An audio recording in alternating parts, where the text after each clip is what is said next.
Hello you all, welcome back to another new vlog. তো আজকের এই ভ্লগটা হচ্ছে 2 মাস আগেকার ভ্লগ। তো এই ভ্লগটা দেওয়া হয়নি, আমি অ্যাকচুয়ালি নানা কাজের মাঝখানে সত্যি ভুলে গেছিলাম। তো যাই হোক, বেশি কথা না বলে শুরু করি সকাল সকাল ভ্লগটা। তো সকাল হয়ে গেছে, মোটামুটি এখন ওই 6টা মতো বাজে। তো আমরা পৌঁছে গেছি হচ্ছে মুকুটমণিপুরে। তো এটা হঠাৎ করেই প্ল্যান হয়েছিল, আর একদিনের জন্য আমরা চলে গেছিলাম পিকনিক করতে মুকুটমণিপুর। তো দেখো আমরা পৌঁছে গেছি যেখানটায় আর কি সবাই পিকনিক করতে যায়। দেখতে পাচ্ছ কতগুলো গাড়ি চলে এসেছে, প্রচুর বাস। আমাদের বাস হচ্ছে এই যে এইটা ছিল। আর তারপরে হচ্ছে এই যে আমি সারা রাত বাসে জার্নি করে ঠিকঠাক না ঘুমিয়ে মুখের এই অবস্থা। তো যাই হোক, চারিদিকে বেশ অনেক বাস চলে এসছে, অনেক লোকজনও চলে এসছে। আর এদিকে আমাদের টিম একটা জায়গা করে নিয়ে আমাদের সকালের ব্রেকফাস্ট বানানোর তোড়জোড় শুরুও হয়ে গেছে। তো ওই দেখো দূরে সমস্ত বাসগুলো রয়েছে, আর এক সাইডে আমাদের এরকম সবাই যে যার মতো যারা এসছে তারা এরকম পিকনিকের জন্য জায়গা করে রান্না বান্না শুরু করে দিয়েছে। আর এইটা হচ্ছে আমাদের ব্রেকফাস্টের চানাটা সিদ্ধ হচ্ছে। আর এইদিকে এই যে আরও দুপুরের সব রান্নার জোগাড় যন্ত্র চলছে। তো চারিদিকে এরকমই দেখছিলাম, চা খাচ্ছিলাম, এবং তার মাঝখানেই দেখলাম যে পাশের একটা টিম এরকমভাবে ওনারা লুচি বানাচ্ছে। সিরিয়াসলি বলতে এইটা আমি প্রথম দেখলাম যে হাতে এরকম থাবড়ে থাবড়েই লুচি হয়ে যাচ্ছে, বেলার কোনো প্রয়োজনই নেই। তো আমার বেশ ইন্টারেস্টিং লাগলো, ব্যাপারটা আমার কাছে একদম নতুন ছিল, তাই জন্য আমি একটু ক্যামেরাবন্দি করলাম। আর দেখো এই যে এইখানটায় বেশ সুন্দর সুন্দর এই চরকা টাইপের কালারিং যেগুলো হয়, ছোটোবেলায় আমরা এগুলো নিয়ে খেলতাম, তো এইগুলোও ছিল। তো এইসব দেখতে দেখতেই আমাদের ব্রেকফাস্টও একদম রেডি হয়ে গেছিলো।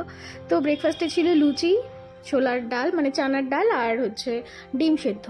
তো ব্রেকফাস্ট করার পর এই যে দেখো আরও লুচি ভাজা চলছিল, বেশ দেখতে ভাল লাগছিল, সেই জন্য আমি একটুখানি ভিডিও করে নিচ্ছিলাম। আর এই যে এই দাদাটা সব ইয়ার্কি মারছিল, সবাই অনেক কষ্ট করছিল ওরা। আর তারপর দেখো চারিদিকে প্রচুর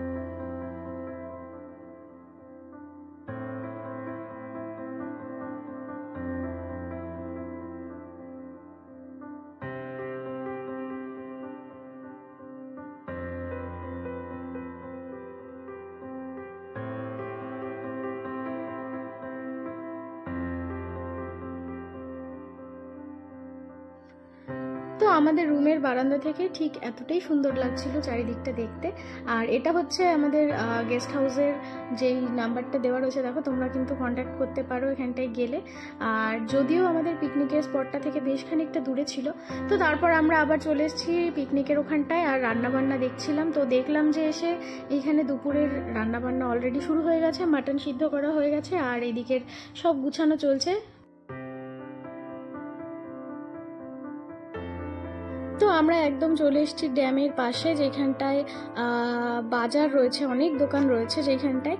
আর দেখে পুরো দীঘার মতো লাগছিল এই জায়গাটা, প্রচুর দোকান, একদম দীঘার মতোই লাগছিল। কিন্তু ওইখানটায় রাতের দিকে কেউ থাকে না, সবাই দিনের বেলায় আসে এবং সন্ধে হতে হতেই সবাই বেরিয়ে যায়।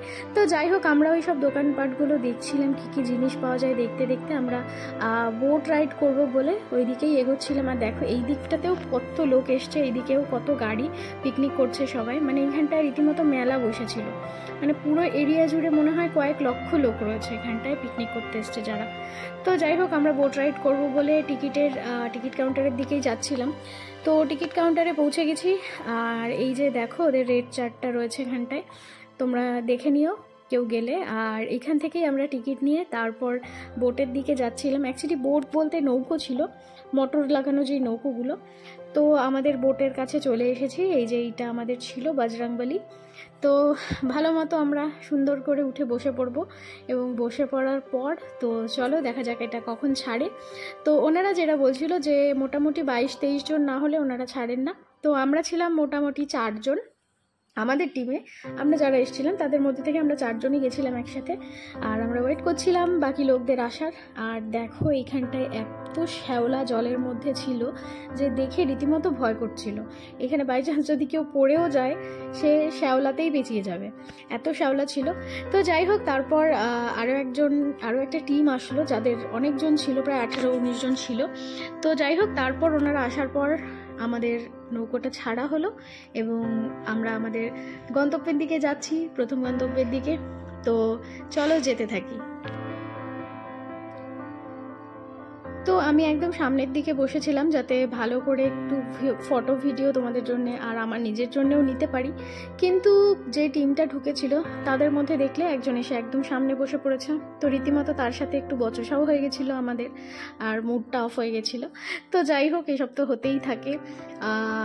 সবাই যদি এরকম বুদ্ধি না নিয়ে চলে রাস্তাঘাটে তাহলে কিছু করার নেই, কারণ উনি দেখতেই পাচ্ছিল যে আমরা কতটা সামনে ছিলাম, উনি তার মাঝখানে এসে বসে পড়েছে সামনে।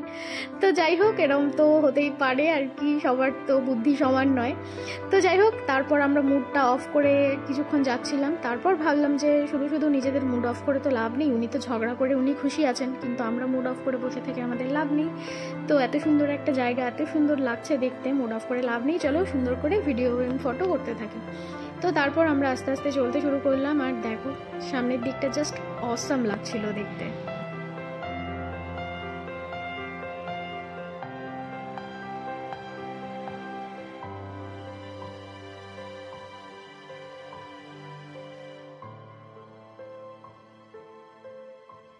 তো বাঁদিকের এই সবুজ পাহাড়টা দেখে ভীষণই ভালো লাগছিল, এত গাছপালায় ভরা চারিদিকটা। আর দেখো জলের ওপর যে সূর্যের কিরণটা পড়ছে, চিকচিক করছে, এটা তো আরও বেশি সুন্দর লাগছিল দেখতে। তো ঠান্ডা ঠান্ডা হাওয়া বেশ মুখে আসছিল, এটা আরও সুন্দর ছিল। তো যাই হোক, আমরা এই সুন্দর বোট রাইডটা সারলাম আপাতত। তো নেমে এইখানটায় দেখো প্রথম যে জায়গাটা ছিল সেইখানটায় নামালো, এবং এইখানে কিছু দেখার মতো রয়েছে। তো উঁচু পাহাড় রয়েছে এক সাইডে, আর দেখতে ভীষণই ভালো লাগছিল। আর এই যে ড্যামের রাস্তাটা, ওই যে ওই দিকটায় দেখো সেই ড্যামটা, পুরো জলাশয়টা, আর এই দিকটা পুরো ফাঁকা, উঁচু নিচু পাহাড়, আর মাঝখান দিয়ে রাস্তাটা। তো দেখতে বেশ সুন্দর লাগছিল, কিন্তু গরমও লাগছিল, ঠান্ডার সময়তে গিয়েও ওখানটায় গরম লাগছিল। তো যাই হোক, এই দিকটা দেখতে দেখতে তো চলো আর কোথায় যাওয়া যায় সেটা দেখি।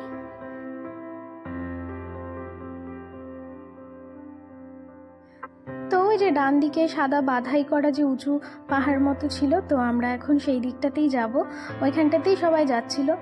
আর নদীর মধ্যে দেখো পুরো নৌকো চলছিল কিছু কিছু, দেখতে খুব সুন্দর। আর তারপর চলো আমরা উপরের দিকে উঠি, এইখানটায় একটা মন্দির রয়েছে, যেই মন্দিরটাই সবাই দর্শন করার জন্য আসছিল। আর এই দিকটা পুরো বাধাই করে দিয়েছে, তো বেশ সুন্দর। তো এগোনো যাক, আরেকটু ওপরের দিকে উঠে তোমাদের দেখাই। তো চলে এসেছি, এখানে একটা শিব ঠাকুরের মন্দির টাইপের করা রয়েছে, শিবলিঙ্গ রয়েছে, যেখানে সবাই পুজো করছিল এবং চরণামৃত নিচ্ছিল। তো আমরাও প্রণাম করলাম, চরণামৃত নিলাম ওখানটায়। আর খুব সুন্দর লাগছে, একদম শান্ত একটা পরিবেশ, পাহাড়ের ওপরে শিবের মন্দির, এটা তো একটা আলাদাই অনুভূতি, একটা আলাদাই সুন্দর ভালো লাগা। তো যাই হোক, এইখানটায় প্রণাম করে তো চলো নিচের দিকে নামা যাক, দেখা যাক আর কিছু আছে কিনা। তো অপোজিট সাইডেই আবার এরকম সিঁড়ি করে নামার জায়গা করে দিয়েছে। তো আমরা আস্তে আস্তে এগোতে থাকলাম।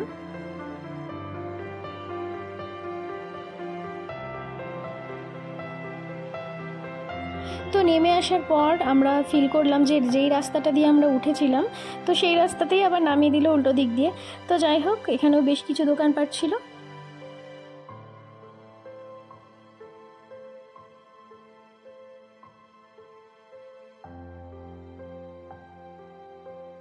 চলে এসেছি বোটে, এবার এখান থেকে যাবো ডিয়ার পার্কে। কি বাচ্চা আসছে না বলে কতজন যায়। তো আবারও এই সুন্দর জলের উপর দিয়ে যাচ্ছি, এবং আবারও একটা অন্যরকম অনুভূতি, ভীষণ ভালো লাগছে দেখতে, আর খুব সুন্দর এনজয়ও করেছিলাম সেই দিন।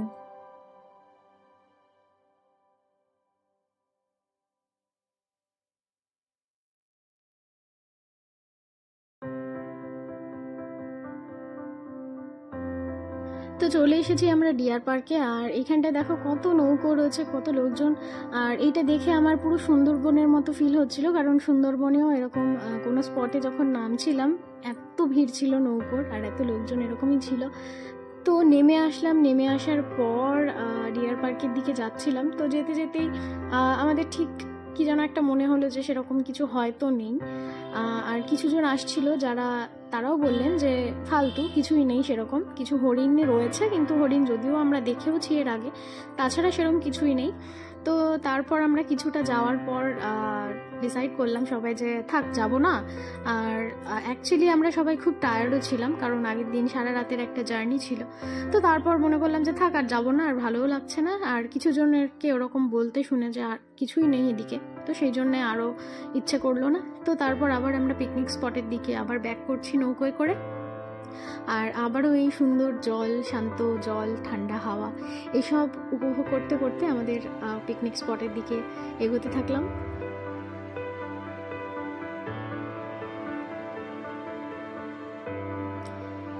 তো আমরা পৌঁছে গেছি আমাদের মেইন যে জায়গায় সেখানে, এবং সেখান থেকে তারপর পিকনিক স্পটের দিকে গিয়ে দেখছি ও মা, এদিকে তো লাঞ্চের সমস্ত প্রিপারেশন রেডি, ইভেন সবাই খেতেও বসে গেছে অনেকে। তো যদিও প্রায় 3টে বেজে গেছিলো, তো আমাদেরও খুব খিদে পেয়ে গেছিলো, এবং আমরা এত সুন্দর রান্নাগুলো সব দেখছিলাম। দেখতে দেখতে তারপর এই যে দেখো মাটনগুলো আমায় দেখাচ্ছিল, যে আমি ভিডিও করছি বলে আরেকটু সুন্দর করে তুলে দেখাচ্ছিল। তো যাই হোক, এই যে দাদা তখনও লুচি ভাজছিল এবং এখন আবার মাটন তুলে দেখাচ্ছিল। তো সবার সাথে একটু গল্প টল্প করে দেখো সবাই খেতেও বসে গেছে। তো তারপর আমরাও খেতে বসে গেলাম। আর মেনুতে ছিল ভাত আর ডাল, চিপস এবং এই সুন্দর দই কাতলাটা, এত টেস্টি প্রত্যেকটা রান্না হয়েছিল বলার মতো না। এবং দই কাতলাটা এতই ভালো ছিল যে আমি পরে আরেক পিস নিয়েছিলাম। এবং তারপরে ছিল এই যে মাটন। তো প্রত্যেকটা রান্না এত অসাধারণ হয়েছিল বলার মতো না, ভীষণই সুন্দর রান্না হয়েছিল। তো তারপর সমস্ত কিছু খাওয়া দাওয়া করে, এবং এরপর চাটনি, পাঁপড় এবং মিষ্টি ছিল, সেগুলো তোলা হয়নি। তারপর আমাদের রুমে এসে একটু রেস্ট নিলাম। রেস্ট নেওয়ার পর দেখো অলরেডি সন্ধে হয়ে গেছে এবং আমাদের বাস ছাড়ারও সময় হয়ে গেছিলো। তো সবাই ফোন করছিল তাড়াতাড়ি চলে এসো, সবাই রেডি। তো আমরাও তারপর ব্যাগ গুছিয়ে রেডি হয়ে এখান থেকে বেরিয়ে পড়লাম। আর তারপরেই চলে গেলাম একদম বাসের ওখানটায়, এবং গিয়ে দেখছি যে আমাদের বাস এবং আর 2-1টা গাড়ি ছাড়া সবাই চলে গেছে প্রায়। আর আমরা সবার প্রথম দিকে এসেছিলাম, কিন্তু বেরোচ্ছিও সবার লাস্টের দিকে। তো যাই হোক, সারা দিনটা এইভাবেই কাটালাম মুকুটমণিপুরে। বেশ ভালোই লাগলো, ভালো খারাপ সমস্ত কিছু মিলে ভালো হয়েছে। তো আজকের ব্লগটা এখানেই শেষ করছি। আর তোমরা কারা কারা মুকুটমণিপুর গেছো অবশ্যই কিন্তু জানিও।